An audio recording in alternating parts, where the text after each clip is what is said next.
আজকে একটু মোশাররফদার আমরা সাক্ষাৎকার নিব। তো মোশাররফদা, এই যে আমাদের পশ্চিমবঙ্গ সরকার, মমতা ব্যানার্জির সরকার, এই সরকার 2011 সালে আসার আগে বহু প্রলোভন দেখিয়েছে মুসলমানদের, যে এই করব সেই করব। তো আদতে কি করেছে এই মুখ্যমন্ত্রী, এই সরকার? আপনি একটু সংক্ষেপে একটু বলুন।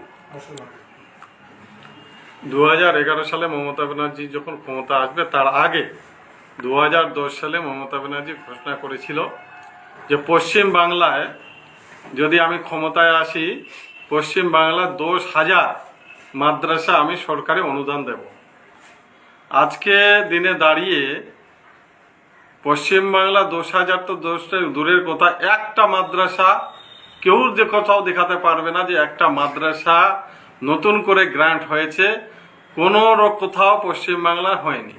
বরঞ্চ শিক্ষা ব্যবস্থা যখন সব জায়গায় দুর্নীতিগ্রস্ত এবং যখন শিক্ষা বেসরকারীকরণ হচ্ছে, তখন প্রায় 5 থেকে 700 মাদ্রাসা, যেটা বামপন্থীদের আমলে, সেটা কিছু হাই মাদ্রাসা, খারেজি মাদ্রাসা যাদের গ্রান্ট দিয়েছিল, সিনিয়র মাদ্রাসা, সেই মাদ্রাসাগুলোকে বন্ধ হয়ে গেছে। এই মমতা ব্যানার্জির শিক্ষা বেসরকারীকরণের জন্য মুসলমানের যেগুলো বামপন্থীদের আমলে শিক্ষা ব্যবস্থার জন্য মাদ্রাসা গ্রান্ট দিয়েছিল, সেগুলো বন্ধ হয়ে যাচ্ছে। মমতা ব্যানার্জির এই মিথ্যা প্রথম প্রতিশ্রুতি হচ্ছে শিক্ষা নিয়ে। আজকের দিনে দাঁড়িয়ে যদি দেখা যায় যে পশ্চিমবাংলা মুসলমানদের জন্য কি করেছে, আমি আপনাকে প্রশ্ন করি, আপনি সাংবাদিক এবং অন্যান্য মানুষকে আমি প্রশ্ন করি, পশ্চিম বাংলায় যে রাজ্য সরকারের যে মন্ত্রী চলছে, মন্ত্রিত্ব রয়েছে, কজন মন্ত্রী একটা ভালো দায়িত্বে মুসলমানদের মধ্যে আছে? একমাত্র ফিরহাদ হাকিম বাদ দিয়ে কোনো একটা ভালো দপ্তরে মুসলমানদেরকে বসানো হয়নি। যেই অনেকেই মুসলমানের যারা আছে, যারা এমএলএ আছে, তারা নাকি বোম মারে। শওকত মোল্লাকে দিয়ে গোটা পশ্চিম বাংলায় তিনি মানুষের ওপর আক্রমণ তৈরি করাচ্ছেন, অথচ তিনি একজন এমএলএ, এখন পর্যন্ত কোনো মন্ত্রিত্ব তাকে দেওয়া হয়নি। এবং বাবুল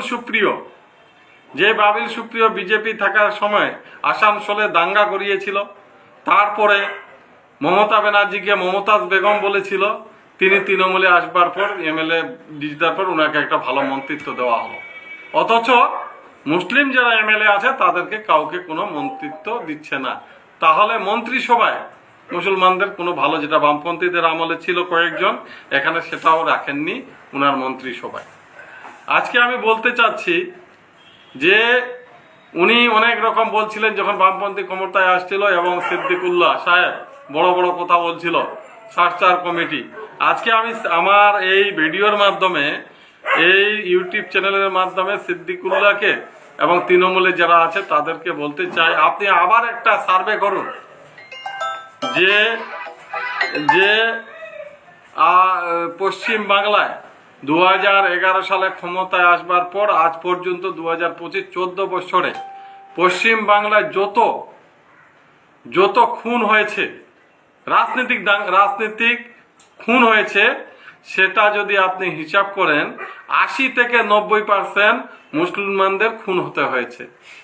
আবার পুলিশের গুলিতে যদি আপনি লক্ষ্য করেন, যে পুলিশের গুলিতে রাজনৈতিক লড়াই করতে গিয়ে পুলিশের গুলিতে খুন হয়েছে, তার সংখ্যাটাও যদি দেখেন, তাহলে সংখ্যালঘু মানুষ, মুসলমান মানুষরাই খুন হয়েছে। তাহলে 30% মুসলমান হওয়ার পরও যখন রাজনৈতিক লড়াই পুলিশের হাতে হোক, তৃণমূলের গোষ্ঠীদ্বন্দ্বের লড়াইয়ে হোক, খুন হচ্ছে এই মুসলমান সমাজের মানুষ, তারা খুন হচ্ছে। অথচ কোনো রকম তৃণমূলের কোনো মন্ত্রী হোক বা কোনো বড় রাজনৈতিক জায়গা হোক, কোনো মুসলমানকে আপনি দেখতে পাবেন না। এই যে তৃণমূলের দুর্নীতি, এই তৃণমূলের যে দুর্নীতি হওয়ার পর যারা জেলে গেলেন, আপনি পার্থ চট্টোপাধ্যায় থেকে শুরু করে যারা বেশি বেশি টাকা খেয়েছে, তারা বেশিরভাগ মুসলমানদের মধ্যে খায়নি, যারা 2-4 জন ওই যারা খেয়েছে তারা গেছে। অথচ মুসলমানদের জন্য তৃণমূল কংগ্রেস বলছে আমরা অনেক সংখ্যালঘুদের না কিচ্ছু করেননি। আজকে যা করেছে পশ্চিমবাংলা যা করেছে সেটা সব মানুষের জন্য। আজকে লক্ষ্মী ভাণ্ডার সবাই পাচ্ছে।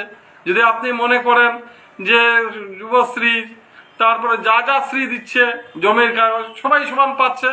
মুসলিমদের জন্য যেটা মমতা ব্যানার্জি বলছে আমি মুসলমানদের জন্য বেশি করছি, না, মুসলমানদের আরো ক্ষতি করেছে।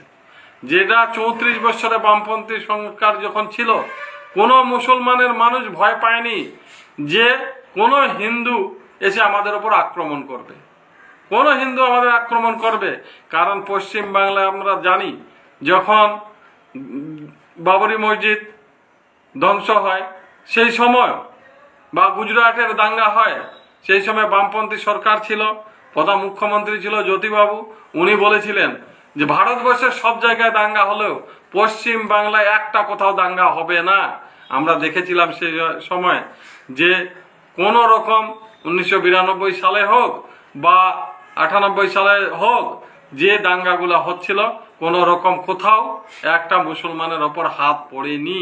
আজকে মমতা ব্যানার্জি ক্ষমতায় আসবার পর এই বিজেপি, যে বিজেপি নামে দলটা আরএসএস পরিচালিত, যারা আজকে মুসলিমরা ভয় পাচ্ছে, যতদিন বামপন্থী ছিল সে তখনও তো বিজেপির প্রধানমন্ত্রী ছিল অটল বিহারী বাজপেয়ী, কিন্তু সেই সময় পশ্চিম বাংলায় কোনো রকম বিজেপি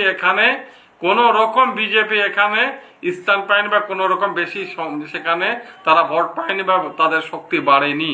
কিন্তু কে নিয়ে আসলো বিজেপিকে? এই বিজেপিকে নিয়ে আসার জন্য মমতা ব্যানার্জি নিয়ে এসছে যে বামপন্থীদেরকে শেষ করতে হবে আর বিজেপিকে দ্বিতীয় স্থানে আনতে হবে। আনবার পর মুসলমানদের আমি কোনো উন্নয়ন করব না, শুধু মুসলমানদেরকে ভয় দেখাবো যে এই যে বিজেপি আসলে তোমরা আর এই পশ্চিম বাংলায় থাকতে পারবে না, তোমাদেরকে নিয়ে যেতে হবে বাংলাদেশ বা পাকিস্তানে চলে যেতে হবে, তোমাদের মাদ্রাসা থাকবে না, মসজিদ থাকবে না, অর্থাৎ তোমরা তৃণমূলকে ভোট দাও। আমরা বলছি যে শুধু কি এখানে হিন্দুরা আছে?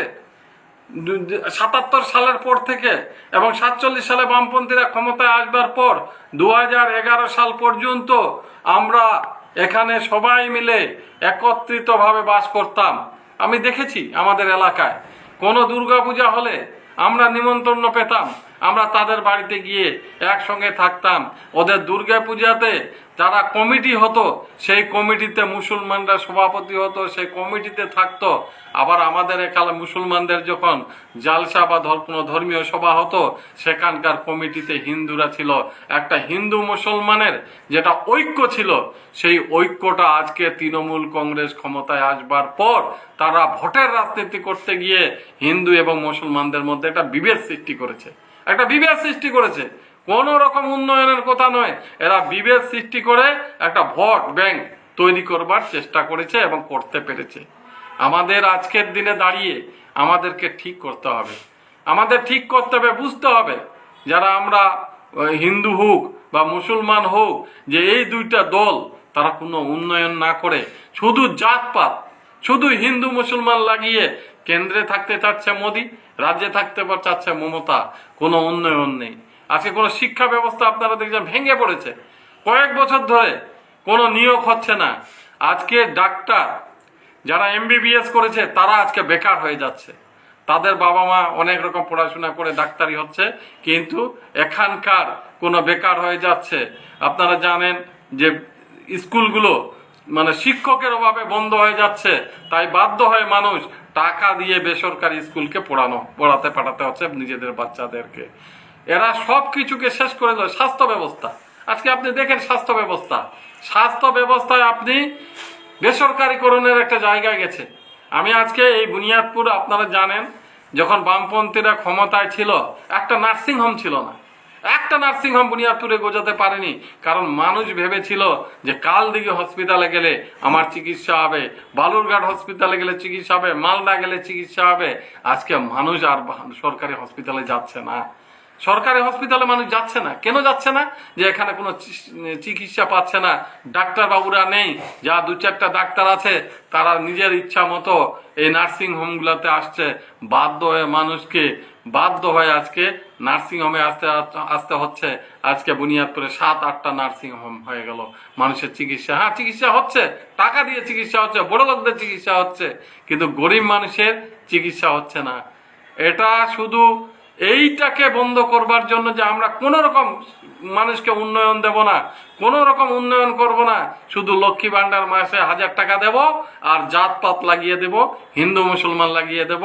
আর মুসলমানদেরকে আমি এমন ভয় দেখাবো যে মোদির জুজু দেখাবো যে হ্যাঁ মোদি আসবে, আর মোদি আসলে মুসলমানদের হবে, আর আমি মাসিয়া হয়ে দাঁড়াবো যে আমি বাঁচাতে পারি।